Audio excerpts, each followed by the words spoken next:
Unlike the last few years, the majority of the 2021-22 school year was held in person. The year featured the end of a mask mandate, a Nicey soccer championship, and various musical performances. Here are some highlights. As master's students returned to campus at the beginning of September, the FC and Strayer were closed due to flooding from Hurricane Ida. There was over $1 million in damage.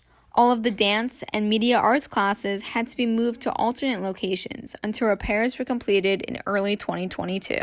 To celebrate Hispanic Heritage Month, Latinos Unidos partnered with the language department to host a Hispanic food truck and mariachi band on September 24th. Grades 5 through 12 came together on October 1st to celebrate Founders Day, which honors the school's founder, Eliza Bailey Masters. Phi came out victorious after beating Delta in the tug-of-war games. On November 7th, the boys' varsity soccer team won the Nicey's championship at Manhattanville College. The team beat Hackley 2-1.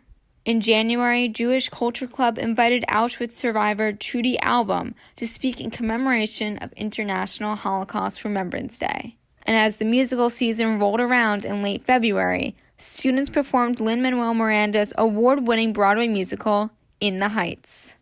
On February 24th, Russia invaded Ukraine, causing the biggest refugee crisis in Europe since World War II. Russia's ongoing attacks on Ukraine hit close to home for many in the master's community. Ukrainian students and Mish hosted a fundraiser and raised $3,000 in support of Razom for Ukraine, an organization that provides humanitarian war relief and recovery for Ukrainians. And after COVID-related delays, the Masters community honored the life and legacy of Martin Luther King Jr. in March. The day's events included featured speakers, a documentary, and workshops.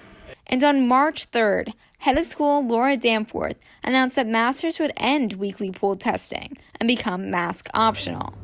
However, in mid-April, the mask mandate was reinstated for 2 weeks due to a rise in COVID cases, particularly among the senior class.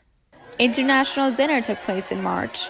Students prepared meals from across the globe, danced, sang, and shared stories with the community. The month of April featured the annual Prism concert and Great Gig, which were canceled the past 2 years due to COVID. And after being closed for repairs after storm damage for 7 months, Strayer Gym finally reopened in late April. Effect Week raised $600 through thrift shop, pots for planters, and farmers market sales to support rural and migrant ministry. And lastly, the dance company had their end-of-year performance in the Claudia Boucher Theater, featuring the theme of healing. Performances included choreography by Shel Benjamin, 2 guest choreographers, and 2 students, Ellie Yang and Haley Kaur. While this year had many highlights, it has been a particularly sad time in the U.S., with over 200 mass shootings since the start of 2022. On May 14th, a white 18-year-old opened fire at a supermarket in Buffalo, New York, killing 10 members of the Black community. 1 week later, another 18-year-old shot and killed 19 students and 2 teachers at Robb Elementary School in Uvalde, Texas. This marked the 27th school shooting since January. While lawmakers debate the politics of gun control, Americans continue to bury their dead. And yet, life goes on. Here at Masters, finals will take place next week for the first time since 2019. Hannah Schijano, TBN, the Masters School.